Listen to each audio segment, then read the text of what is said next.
말하는 것은 그만큼 이 히브리서라고 하는 성경책이 아주 독특한 형식을 가지고 있다 하는 것을 미루어 알 수 있는 말입니다. 히브리서는 편지입니다.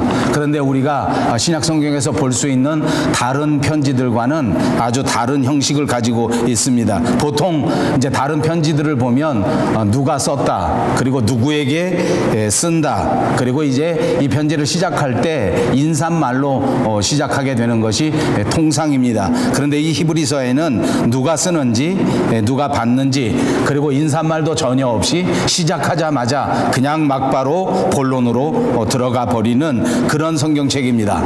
그래서 이제 이 히브리서는 저자가 누구인지도 정확하게 우리가 알 수가 없습니다. 그리고 누가 받는 것인지에 대해서도 학자에 대해서는 그 의견이 분분한 것이 현실입니다. 어떤 신학자들은 이 히브리서 전체의 성경을 통해서 볼 때 이것은 사도 바울이 기록한 것이다 라고 말하는 사람들이 있습니다. 그런가 하면 또 다른 학자들은 아니다, 이것은 바나바라고 하는 예수님의 제자가 쓴 것이다 이렇게 말한 사람도 있고, 아볼로라는 사람도 있고, 또 빌립이라는 사람도 있고, 신약 성경에 유명한 브리스킬라나 아킬라 같은 평신도들이 기록한 책이다 라고 주장하는 사람들도 있습니다. 이제 이 편지가 기록된 때는 역사적으로 따져보니까 AD 64년쯤 된다고 합니다. 이 AD 64년이라고 하는 해에는 우리가 잘 아는 것처럼 로마가 다스리던 시대였고, 유명한 네로 황제가 나와서 예수 믿는 사람들을 그렇게 심하게 핍박했던 그런 때입니다. 그래서 이 책 제목이 히브리서라고 하는 것을 볼 때에 이렇게 네로 황제의 핍박을 받고 있었던 유대 그리스도인들, 유대인으로서 예수를 믿은 히브리인들에게 쓴 편지일 것이다 이렇게 추측하는 것이 대부분의 의견입니다. 엄청난 핍박이 있었고 환란이 진행되던 시대에 예수 믿는다는 이유 때문에 붙들려가고, 예수 믿는다는 이유 때문에 재산을 빼앗기기도 하고, 예수 믿는다는 이유 때문에 그만 신체의 자유를 구속당하고 감옥에 갇히기도 했던 것이 그때 당시의 현실이었습니다. 그러나 여러분, 예수 믿는 사람들이 이렇게 핍박을 당하고, 예수 믿는 사람들이 이렇게 어려움을 당하고, 예수 믿는 것 때문에 감옥에까지 가는 이런 참담한 현실 속에서 이 히브리서를 기록한 기자는 이것이 끝이 아니라는 것입니다. 이걸로서 끝나는 것이 아니라 이 핍박이 더 강해질 것이고, 이 어려움이 더 심해질 것이고, 감옥에 갇히는 정도가 아니라 거기서 매를 맞고 거기서 어려움을 당하다가 그만 죽을 수도 있다, 순교를 당할 수도 있다 하는 것을 이 성경을 통해서 말하게 되는 것입니다. 여러분 어떻습니까? 이렇게 심한 어려움이 닥쳐온다고 하면, 이렇게 엄청난 핍박이 닥쳐온다고 하면 자연히 믿음이 조금 힘들어지지 않겠습니까? 사람들이 가지고 있었던 믿음과 사랑과 소망이 자꾸 식어지게 되고, 예수 믿은 것이 후회되기 시작하고, 차라리 그 전에 예수님을 알지 못했을 때에 믿었던 유대교로 돌아가면 어떨까 하는 이런 현상들이 여기저기서 벌어지기 시작했더랬습니다. 오늘 히브리서를 기록하는 이 저자는 이런 참담한 현실 속에서 이 편지를 쓴 것입니다. 어떻게 하든지 예수를 믿는 그리스도인들이 이런 핍박에도 불구하고 흔들리지 않았으면 좋겠다. 이런 환란이 있지만 반드시 이 환란을 극복하고 하나님이 약속하신 그 약속의 면류관을 다 받는 복된 그리스도인이 되었으면 좋겠다 하는 그런 절실한 마음을 가지고 이 편지를 기록한 것입니다. 그래서 이 히브리서를 기록한 저자는 이런 환란 속에서 어떻게 하면 이 환란을 극복하고 이 핍박 속에서 어떻게 하면 흔들리지 않을 수 있을까 하는 것을 정말 신학적으로, 정말 명료하게, 정말 조직적으로 간단하게 한마디로 정리해 줍니다. 그 핵심이 바로 우리가 믿는 예수님, 우리가 믿는 예수 그리스도 앞에 다시 한번 믿음의 초점을 맞추라 하는 핵심인 줄로 믿습니다. 사랑하는 여러분, 우리가 시작한 이 히브리서 강해를 통하여 저와 여러분 모두에게도 다시 한번 우리가 믿는 예수 그리스도, 우리가 섬기는 예수님 앞에 우리의 모든 초점을 다시 한번 새롭게 맞추어 가시는 은혜의 시간이 다 되시기를 주님의 이름으로 축복합니다. 그렇습니다. 이 히브리서 성경은 다른 어떤 성경보다도 훨씬 더 예수님에 대하여 학문적으로 분석해 준 책입니다. 가장 조직적이고 가장 신학적인 책 가운데 한 권이라고 말씀드릴 수 있습니다. 이 핵심 자체가 예수님이요, 그 주제가 예수님인 것을 보아도 가장 중요한 핵심을 다루고 있다 그 말입니다. 여러분 어떻습니까? 이제 제가 히브리서 강해를 통해서 계속해서 이 예수님이라고 하는 핵심 주제를 여러분과 나누게 될 터인데, 혹시 우리들 가운데 어떤 사람들은 내가 예수님을 어느 정도 아는 사람이기 때문에 이거 히브리서 강해 내내 동안 좀 지루하지 않겠나, 내가 잘 아는 내용이 계속해서 번복되지 않겠나, 이렇게 생각하는 분이 혹시 있을지 모르겠습니다. 그러나 여러분, 우리가 이 히브리서 강해를 통해서 우리가 믿는 예수 그리스도를 조금 더 많이, 또 조금 더 깊이, 조금 더 새롭게 알아갈 수 있다는 그 자체가 하나님께서 우리에게 베풀어 주시는 엄청난 은혜요, 이 시간을 통해서 저와 여러분에게 하나님께서는 다시 한번 폭포수와 같은 은혜를 나리워 주실 줄로 분명히 믿습니다. 여러분 모두에게 묻겠습니다. 혹시 조금 불편한 분들이 있으시겠지만, 여러분들은 과연 여러분들이 믿는 예수님에 대해서 얼마나 잘 알고 계십니까? 만약 제가 오늘 이 시간에 여러분들이 아시는 예수님에 대하여 레터 용지 한 5장에 한번 써가지고 오시라, 이렇게 숙제를 낸다고 하면 여러분 어떻게 쓰시겠습니까? 혹시 제 말이 여러분 마음속에 느낌이 좀 오시는 분이 있으면 이번 주에 돌아가셔서 편지지 꺼내놓고 레터 용지에 한 5페이지쯤 여러분이 믿는 예수님에 대해서 자세히 한번 써보십시오. 아마 좀 종이가 모자라서 도저히 5페이지에는 제가 쓸 수 없겠습니다. 그런 분이 계시다면 제가 큰 상품을 하나 준비해서 드리겠습니다.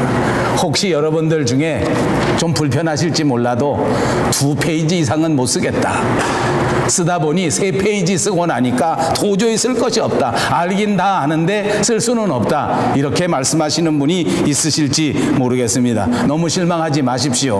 혹시 여러분들 가운데 그런 분이 있다면 다시 한번 마음을 새롭게 하시고 이번 기회에 내가 믿는 예수님에 대하여 정말 자세히 자신있게 멋지게 5페이지쯤은 쓸 수 있는 그런 여러분들로 거듭나시는 귀한 기회가 꼭 되시기를 바랍니다.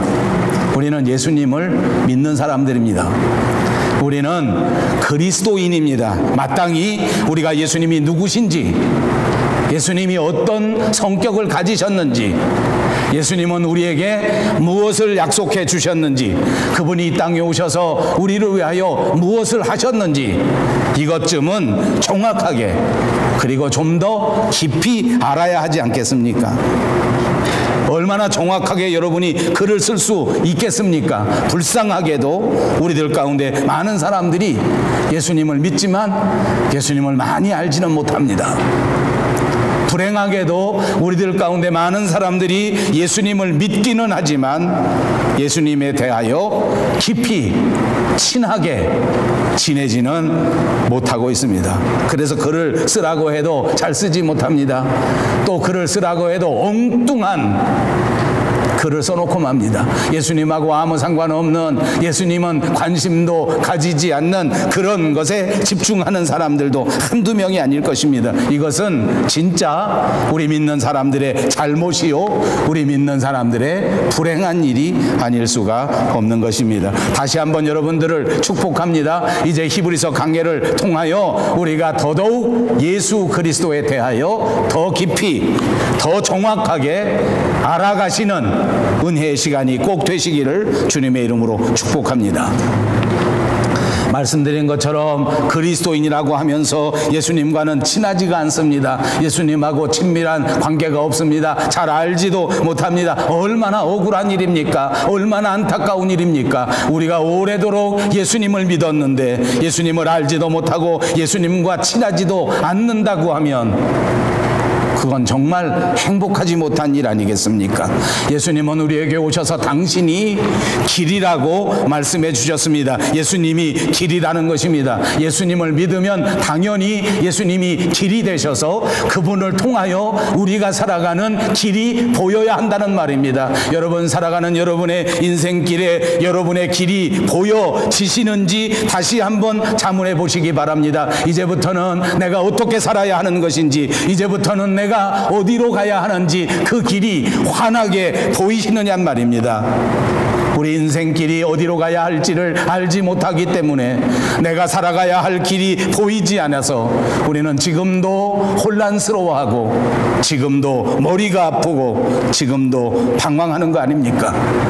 길을 알지 못해서 내가 올바로 살아온 것인지, 내가 지금 잘 살고 있는 것인지, 혹시 내가 잘못 온 것은 아닌지 하면서 불안해하는 것 아닙니까?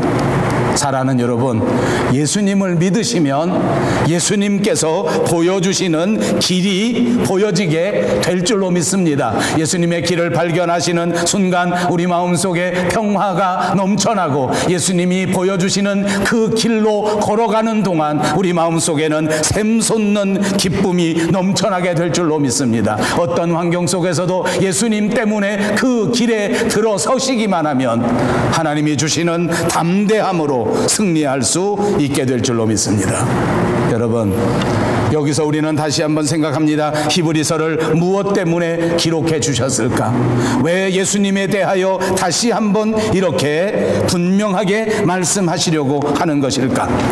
아까도 말씀드린 것처럼 이 히브리서가 기록될 그때 당시에는 예수 믿는 사람들이 엄청난 핍박을 당하는 때입니다. 생명의 위협을 느끼고 있었을 때입니다. 재산을 빼앗기는 억울함이 극도에 달았을 때입니다. 사람들마다 모여지면 예수 믿는 것 때문에 불안이 닥쳐옵니다. 예수 믿는 것 때문에 무섭습니다. 두렵습니다. 생명의 위협이 느껴집니다. 돈도 뺏깁니다. 그러니까 사람들마다 모여지면 3, 4 모여서 이런 말을 나눌 때에 예수 믿고 당하는 이 핍박이 너무 힘들어서, 예수 믿고 당하는 이 어려움이 너무 어려워서 내가 과연 계속 예수를 믿어야 하는 것인지, 내가 과연 계속해서 그리스도인으로 살아야 할런지, 이것을 흔들리는 사람이 많았습니다. 그러니까 히브리서는 이렇게 어려운 핍박 속에서도, 이런 환경 속에서도 왜 예수님을 믿어야 하는지, 왜 이런 환란이 있어도 끝까지 포기하면 안 되는지, 이걸 정확하게 가르쳐 주어야 했단 말입니다. 어떻게 가르쳐 줄까? 무엇으로 가르쳐 줄까? 라고 이 저자는 깊이 고민하다가 이렇게 가르쳐 주는 것입니다. 우리가 믿는 예수 그리스도, 그분을 정확하게 아는 것이다.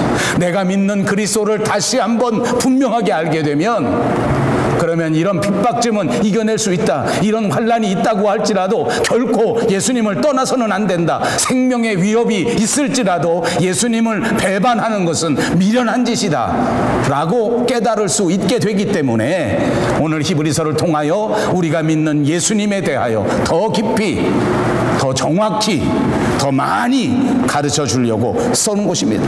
예수님이 누구십니까? 그는 천사보다 뛰어난 사람입니다.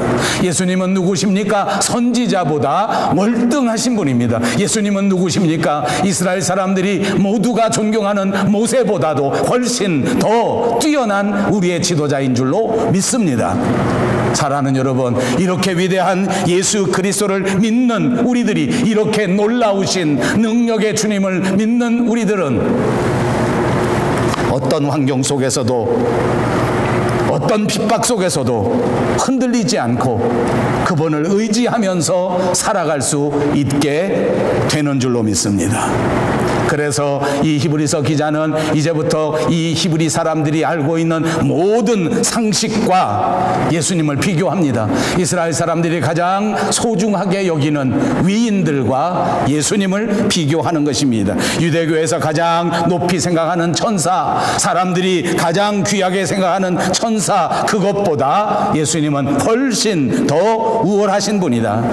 이스라엘 사람 모두가 귀하게 여기는 선지자, 그 선지자보다 훨씬 월등한 진짜 대제사장, 그분이 우리 예수님이다.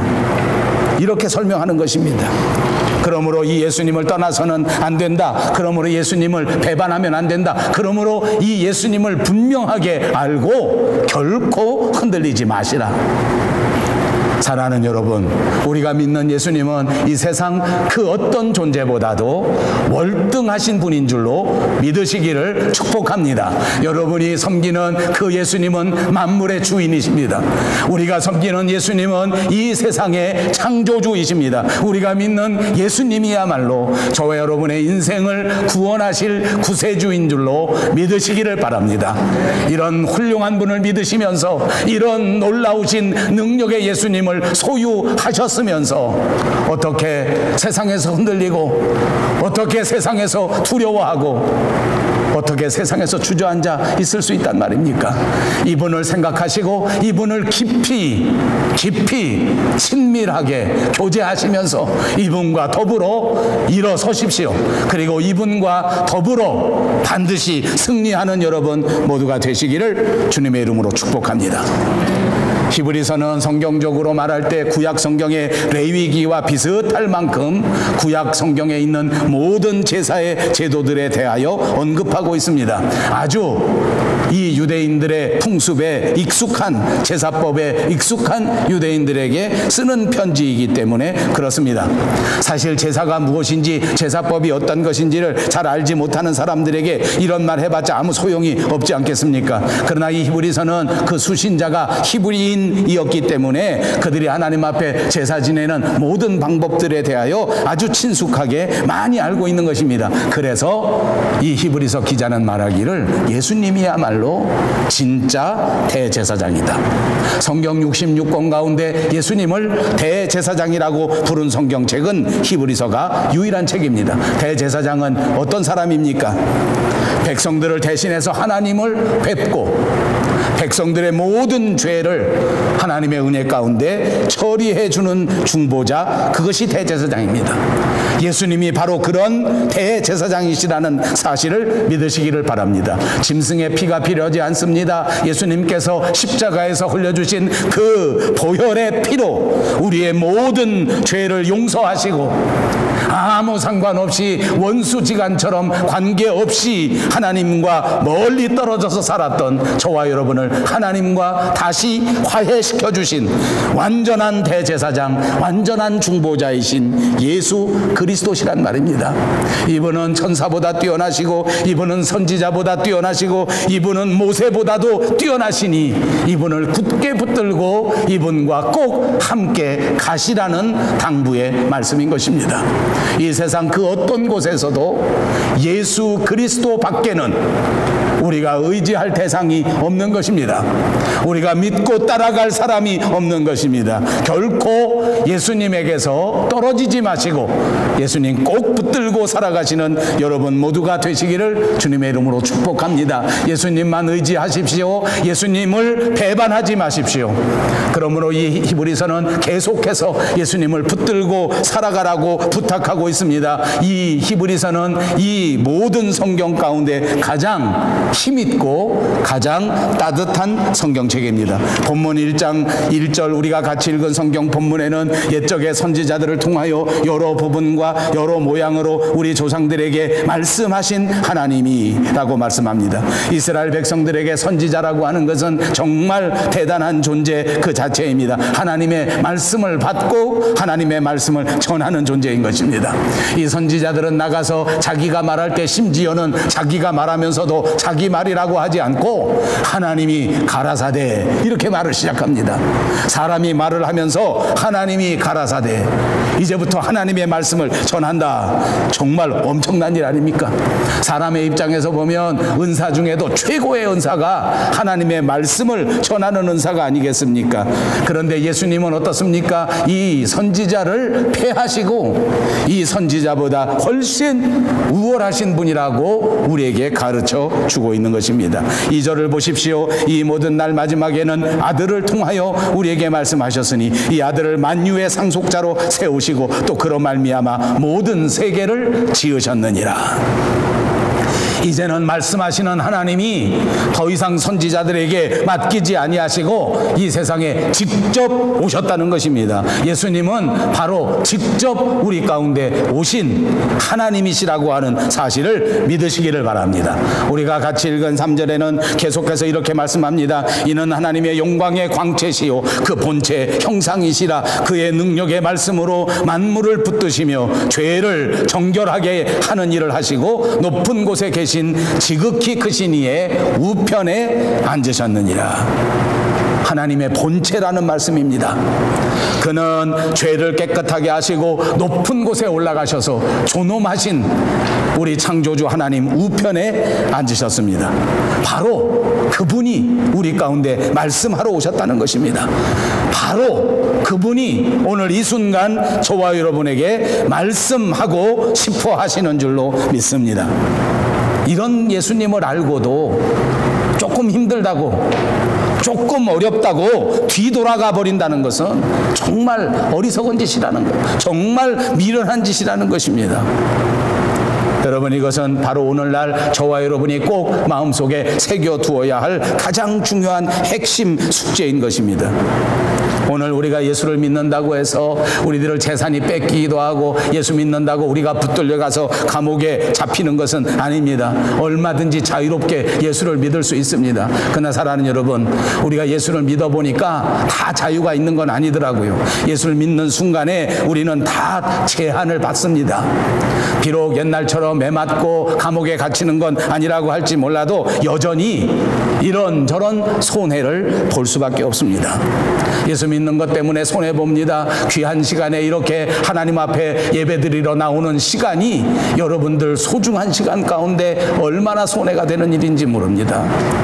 그저 버는 것마다 다 모자라서 다 쓰고도 다른 것이 더 필요해서 늘 전전긍긍하고 살아가는 게 우리네 인생일진데, 우리가 벌어 들어오는 모든 돈 가운데에서도 하나님의 것으로 알고 하나님 앞에 헌금을 드리고 산다고 하는 것은 여전히 우리가 믿어서 손해를 보는 일입니다. 그것만이 아닙니다.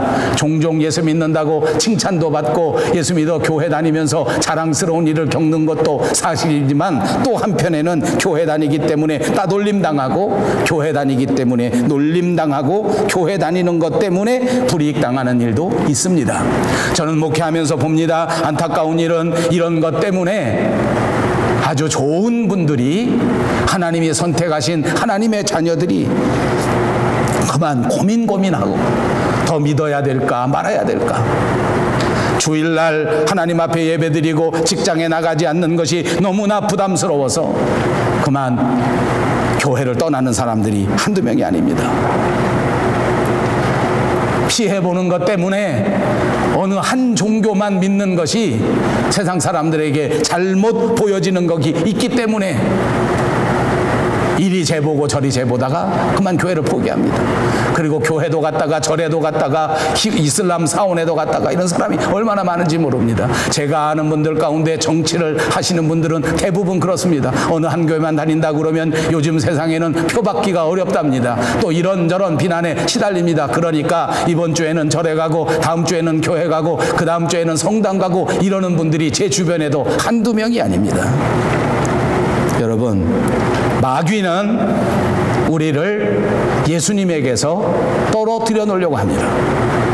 어둠의 세력들은 우는 사자처럼 믿는 사람들을 하나님 앞에서 떨어뜨려 놓으려고 우리를 흔들고 있는 것입니다. 사랑하는 여러분, 그러니까 지금 이 순간 분명하게 대답하셔야 합니다. 여러분에게 예수님은 어떤 분이십니까? 여러분에게 과연 예수님은 이 세상 그 어떤 것과도 비교할 수 없는 주 예수보다 더 귀한 분은 없네 라고 간증할 수 있는 여러분들이 다 되시기를 바랍니다. 예수님만 있다면, 예수님만 붙들을 수 있다면 환경이 나빠져도 배반하지 않고, 아니 아무것도 세상적인 것을 주시지 않아도 나는 상관없다, 그래도 끝까지 주님을 배반하지 않겠다, 내가 예수 믿다가 몸이 아파 죽는 한이 있다라도 그래도 나는 떠나지 않겠다. 여러분, 그렇게 하실 수 있습니까? 여러분, 여러분 그렇게 하실 수 있습니까? 제가 억지로 물었습니다. 여러분들은 억지로 대답하지 않으셨을 것입니다. 다시 묻겠습니다. 여러분 그렇게 하실 수 있습니까? 아멘. 감사합니다. 꼭 그렇게 하시기 바랍니다. 어떻게 하면 이렇게 하실 수 있을까요? 그냥 남 믿는 대로 믿자. 그냥 왔다 갔다 하면서 믿자. 이렇게 해가지고는 결코 이렇게 할 수 없습니다. 정말 예수님과 깊은 관계에 들어가셔야 합니다. 정말 예수님과 친밀한 관계로 들어가셔야 합니다. 혹시 여러분들 중에 자녀들이 없는 분들은 용서하시고 들으십시오. 자식을 낳아본 부모는 이 관계를 알 수 있을 것 같아요. 자식을 위해서 목숨을 줄 수 있는 것 아닙니까? 자식 때문이라면 세상의 모든 것들을 다 포기하고라도 내 자식을 붙드는 거 아닙니까? 예수님 믿을 때 그렇게 믿어야 된다는 거예요. 예수님 사랑할 때 그렇게 사랑하자는 거예요. 이 히브리서를 강의하는 내내 여러분 꼭 묵상하십시오. 여러분 꼭 히브리서를 예습해 오시고 꼭 집에 가서 히브리서를 복습하시기 바랍니다. 진짜 중요한 것은 바로 이 관계입니다. 예수님과 내가 이런 친밀한 관계를 가지고 있는가? 내가 예수님에 대하여 이런 소중한 관계를 설정하고 있는가? 나와 예수님 사이에 이런 뜨거운 관계, 이런 깊숙한 관계가 형성되고 있는가?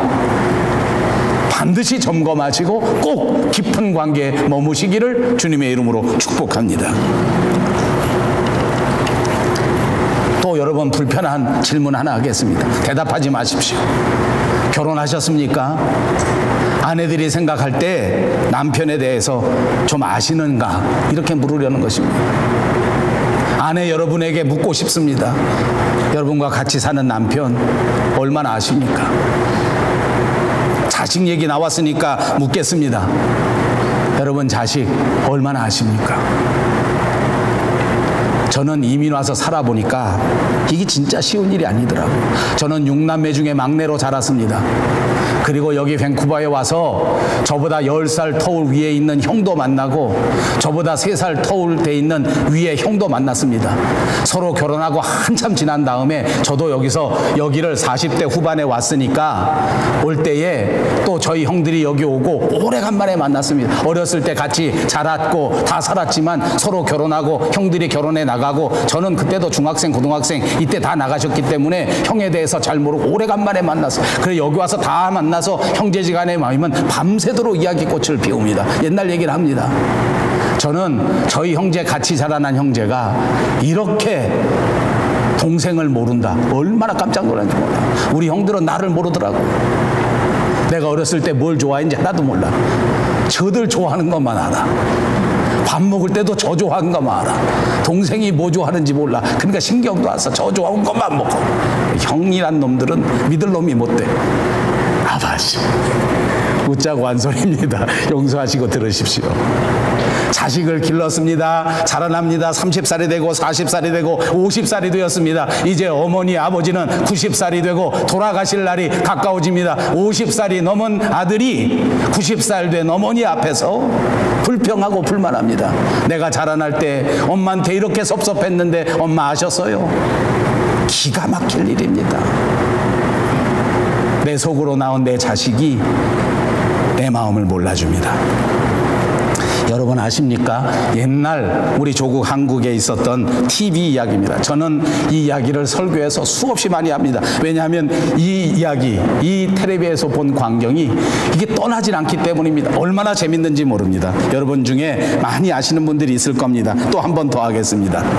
옛날 시골 마을에서 텔레비 오락 프로그램을 진행하는 것인데 그게 뭐냐면 할머니 할아버지들 다 모아놓고 이렇게 종이 위에다가 어떤 단어를 하나 써놓고 그거를 할아버지나 할머니한테 보여주고 그리고 이걸 본 사람은 이거 글로 직접 말하면 안 되고 손짓을 하든 무슨 발짓을 하든 아니면 다른 말을 해서 그 상대방으로 하여금 알아내게 하는 퀴즈 프로그램입니다. 할머니 할아버지 나왔습니다. 시골에서 할머니 할아버지가 나왔어요. 그래서 할머니가 글씨를 보고 할아버지가 글씨를 보고 할머니한테 알아맞추게 해야 되는 거예요. 그러니까 답을, 여기 써 있는 답을 할아버지는 알고 있는 거예요. 그러니까 할아버지가 할머니한테 막 손짓을 하든 발짓을 하든 다른 말로 설명을 해서 여기 있는 단어를 알게 해야 돼요. 여러분 기억나십니까? 뭐라고 써 있는지 아세요? 천생연분. 하늘에서 맺어준 좋은 인연이다 그 말이에요. 그러니까 할아버지가 이걸 보고 막 설명을 할 때 뭐라 그러냐면 막 손짓 발짓해서 아무리 설명을 해도 천생연분 이게 설명이 되겠어요? 뭐 하늘 땅 막 백날 해봐야 할머니가 모르고 뻥 서 있는 거야. 그러니까 이 할아버지가 답답해서 이 할망구야 당신하고 나하고 관계 이렇게 물어봤습니다. 할머니가 뭐라고 대답한지 아십니까? 왼수. 할아버지는 자기하고 자기 아내의 관계가 천생연분인 줄 알고 말하라고 했더니 할머니는 왼수. 할아버지가 그게 아니고 당신하고 나하고 사이를 말하는 거 그거 두 글자도 말고 네 글자로 뭐라 그랬는지 아십니까? 평생 왼수. 알아봐지 웃지도 않네. 나는 내 아내 얼굴을 보면서 늘 이게 떠올라요. 제 아내도 조금 더 있으면 그럴 것 같기도 해요. 여러분, 오늘 우리가 히브리서 강해를 시작하는데 히브리서 본문을 통해서 우리는 몇 가지 중요한 교훈을 나눕니다. 예수님에 대하여 깊이 알 수 있는 것입니다. 그러므로 여러분, 성경 하나님의 말씀은 예수님이 어떤 분인가를 분명하게 알 수 있는 보물 창고와도 같은 책인 것을 믿으시기를 바랍니다. 그리고 이 보물 같은 창고를 우리에게 주셨습니다. 이것을 계시해 주셔서 하나님의 사람이라고 하면 누구든지 하나님의 말씀 성경을 통해서 예수님을 배우고 예수님과 깊은 관계를 가질 수 있도록 만들어 주신 것입니다. 그러므로 이 세상에 그 어떤 사람도 성경을 통하지 않고는 예수님과의 관계를 회복할 수 없고 예수님과의 관계를 설정해 갈 수가 없는 것입니다. 오직 성령께서 택하신 사람만이 이 성경을 통하여 예수님과의 관계를 돈독하게 만들어 가실 수 있는 줄로 믿습니다. 여러분, 성경을 읽으십시오. 성경이 여러분에게 은혜로 다가온다면 여러분은 하나님이 선택하신 하나님의 백성인 것입니다. 여러분들로 하여금 성경을 읽으시면서 은혜를 깨닫고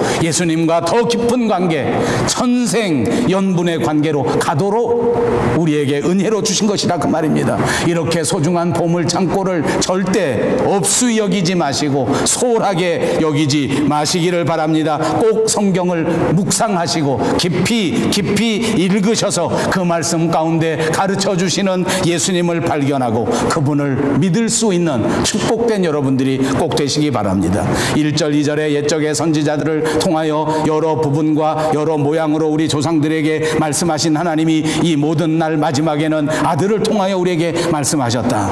선지자가 말한 하나님의 말씀 그리고 아들이 우리에게 주신 하나님의 말씀이 있다는 것입니다. 그러므로 이 선지자가 하신 말씀과 아들이 이 땅에 오셔서 하신 말씀의 차이점이 무엇인가 하는 것이 이 본문에 등장하고 있는 것입니다.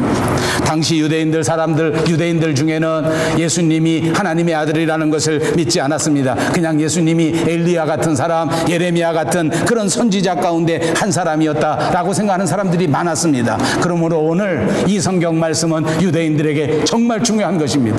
오늘 우리가 예수를 믿노라 하면서 예수님이 누구신지를 모르고 그냥 훌륭한 선생님 정도로 그냥 우리가 다니면서 마음을 새롭게 할 수 있는 그런 좋은 스승이다 이렇게 생각하고 교회 다니는 사람들이 꼭 깨달아야 할 것이 있다라는 거예요. 예수님은 선지자 중에 한 사람이 아닙니다. 예수님은 우리에게 지식을 가르치려는 선생님이 아닙니다. 예수님은 우리에게 과학을 가르치시려는 선생님 정도가 아니란 말입니다. 그분은 하나님께서 우리에게 보내신 아들이란 말입니다. 하나님의 말씀을 선포하시기 위해서 직접 이 땅 위에 내려오신 예수 그리스도의 말씀이라고 하는 사실을 믿으시기를 바랍니다.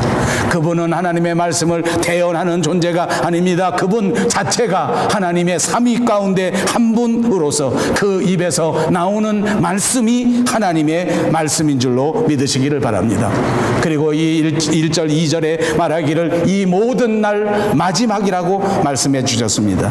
이 모든 날이라는 것은 무엇입니까? 저와 여러분이 살아가는 이 세상의 역사를 가르치는 것입니다. 인생의 종말이 있을 것이라는 것을 가르쳐 줍니다. 마지막 때, 마지막 날이 있다는 것입니다. 이 마지막 시대에 예수님께서 이 땅에 오셔서 말씀하신 것은 무엇입니까? 때가 가까웠으니 회개하고 하나님의 말씀을 믿어야 한다는 것입니다. 이제 이 마지막 시대에 저와 여러분이 붙잡아야 할 것은 하나님의 말씀인 것입니다. 그렇습니다. 예수님은 정말 정말 놀라우신 분입니다. 탁월하시고 위대하시고 영광스러운 분이신 것을 믿으시기를 바랍니다. 그분이 저와 여러분을 위하여 십자가 위에 죽으셨습니다. 이 그리스도의 말씀이야말로 하나님의 말씀입니다. 이 말씀이야말로 생명의 말씀입니다. 이 말씀을 순종하시고 이 말씀을 묵상하시고 이 말씀과 더불어 살아가셔서 하나님이 약속하신 그 모든 축복의 자녀들이 다 되시는 여러분들이 꼭 되시기 주님의 이름으로